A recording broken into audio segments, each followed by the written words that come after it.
Good afternoon, everyone. For a decade, this Republican legislature, elected by unconstitutional means, has used tricks and bullying to starve our public schools and to deny health care to 500,000 working North Carolinians. They use lies, bribes, and illegal districts because their policies damage our state and can't pass on their own merit. Today, on the 18th anniversary of 9/11, while the state was honoring first responders, Republicans called a deceptive surprise override of my budget veto. Unfortunately, it's the people of North Carolina who lose. Teachers lose in this vote with much less pay than they deserve.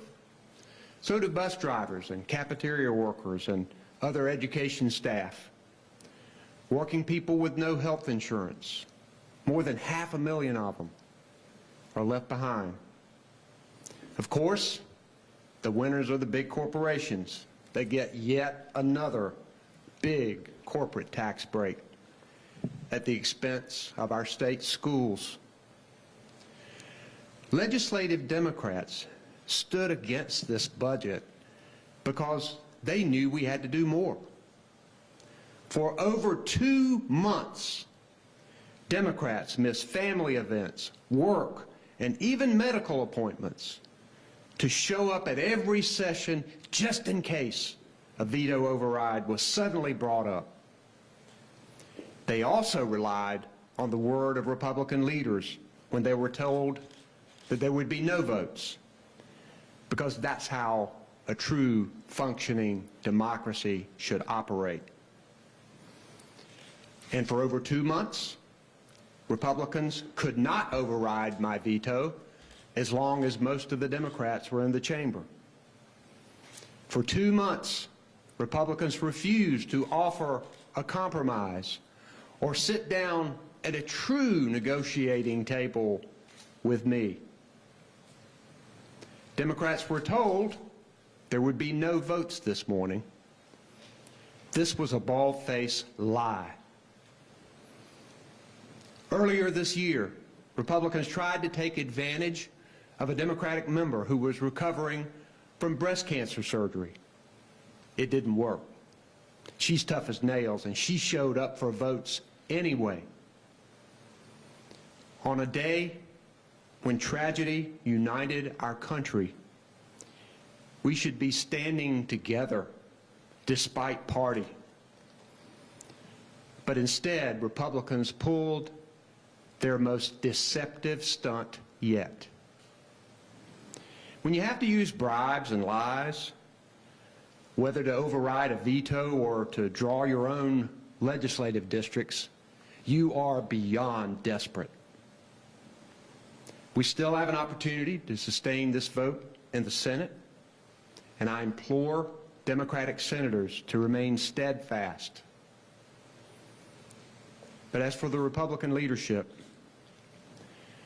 their ideas haven't worked, their bullying hasn't worked, their bribes haven't worked. And let me be clear, today, Republicans waged an assault on our democracy. They cheated the people of North Carolina. I'll be glad to take your questions. Yes. So this vote was very much intertwined with the proposed vote for Medicaid expansion. Have you spoken to the Speaker, heard anything about their plans? There was felt like a commitment to tie the two of them together, to vote on one and vote on the other. Do we have any sense as to what's going to happen? Don't know what's going to happen. The last conversation I had with the Speaker was this weekend, viewing hurricane damage, talking about that, and talking about potentially splitting the difference between their version of teacher pay and our version of teacher pay. But I have had no further conversations with the Speaker. Yes. You were at a 9/11 commemoration this morning. Were there any Democratic legislators in I'm not aware of that, no. Not aware of that. I'm sorry, follow-up, so you don't.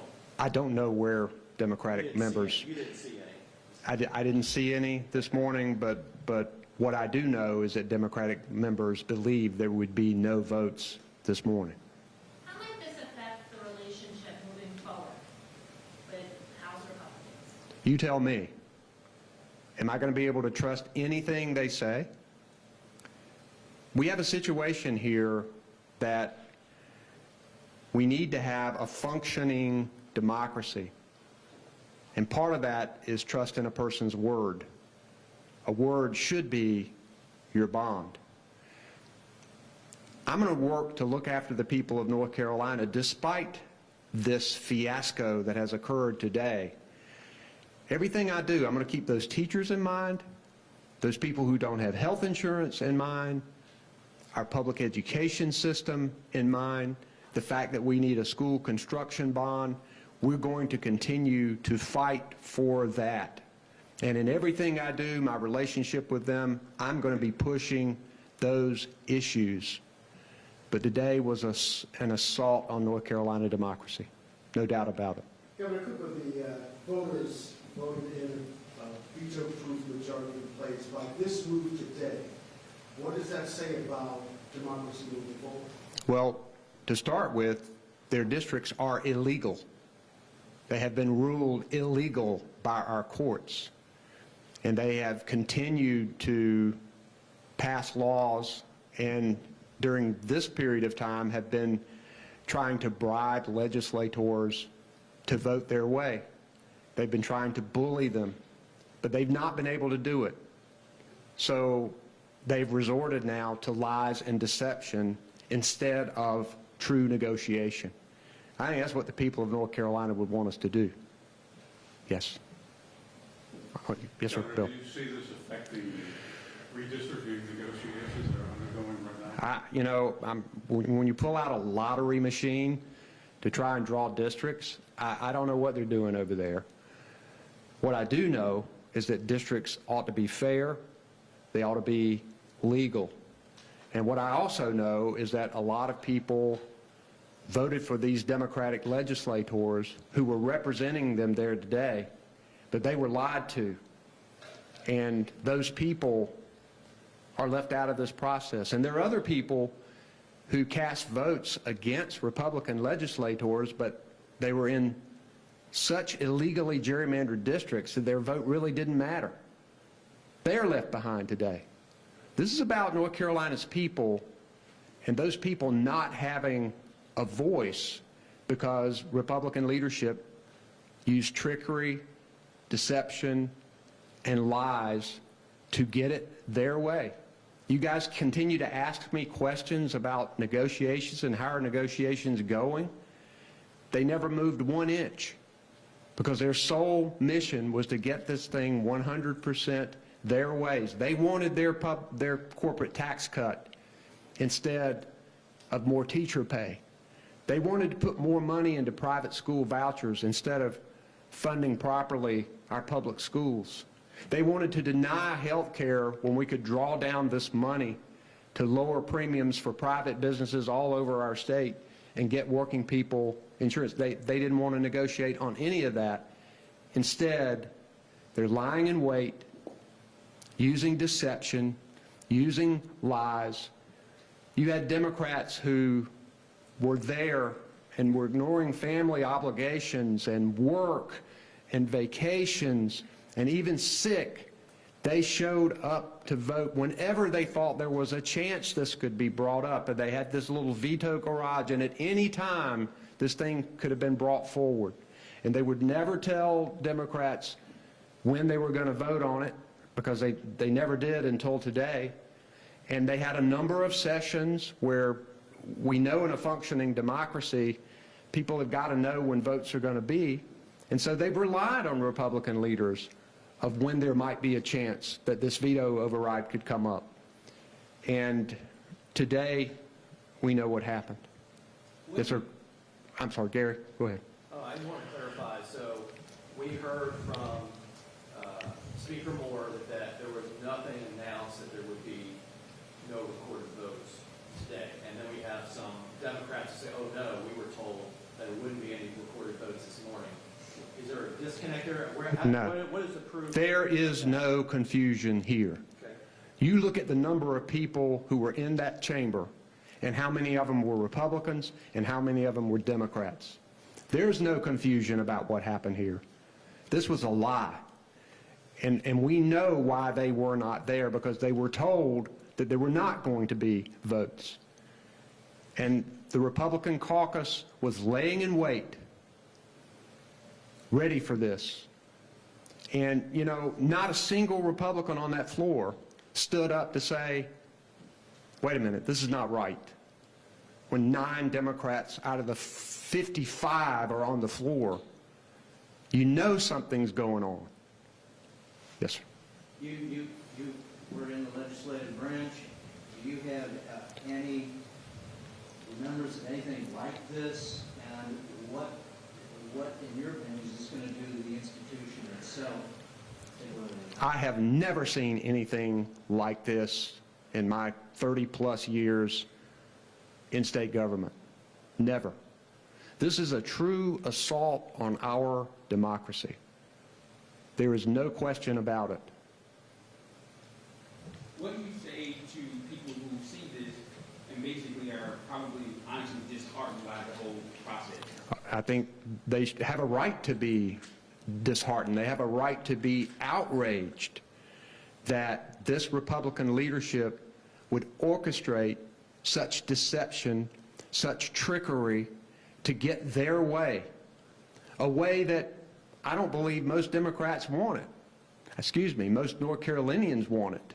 I know the Democrats didn't want it, but I believe most North Carolinians believe that our teachers should get paid more. And this budget pays them less than the other state employees. No wonder they voted against this budget. And it's no wonder that I vetoed it. Yes, sir, Jonah. Governor, do you take this personally? No, you can't ever take anything personally. I care about the people of North Carolina, the 10+ million people that I represent as governor. And what I'm going to do, like I've been doing every day, is to make sure we invest in education and health care and that we continue to push those policy issues. We just have to realize that what we're dealing with now is a Republican leadership that believe that lies are okay. And what, I've never watched basketball with you, but this is about as fired up as I've ever seen you.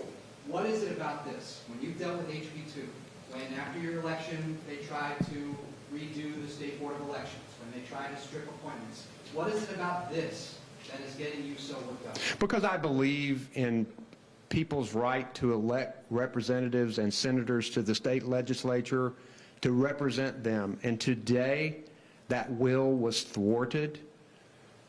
Today, people didn't get what they voted for, and that's wrong. And it's also wrong that we were not able to build some consensus on investments in education instead of these corporate tax breaks. We've got to find a way forward here, but now we know what we've known this all along, I think, but it was played out today. Governor, because of your Yes. concerns, are there opportunities for legal challenging? I'm sure there are. Yeah, I'm sure there are. But I think people are looking at that already. Yes. So the next stop is the Senate. Have you been talking with Senate leadership on the Democratic side to see that they hold the line? Of course we have, and we hope that they will do everything they can to hold the line. But here we've got a Republican leadership that will use trickery, that will lie, and there's only a 1-vote margin, and one senator's at her mother's funeral today. So I don't know what will happen. I would hope that Republican leaders would have a moment of thought about this and realize that this is not a way to run a democracy. Is there a concern that this could start a precedent moving forward? Oh, of course. Yeah, if you can't rely on people's words about votes. This is a citizen legislature. These people who come to Raleigh, many of them are doing other jobs and they have other obligations. But because they refused to vote on the override of the veto and because they continued to put it on the calendar every single day, these members couldn't miss a day. The only days that they were allowed to miss was when they were told by Republican leaders there would be no vote. And they have a right to trust that. They have a right to trust that because democracy is not going to function any other way. But instead, they come in and override this veto and provide for corporate tax breaks instead of teacher pay raises that ought to be, and that's wrong. All right, guys, thank you. Thank you.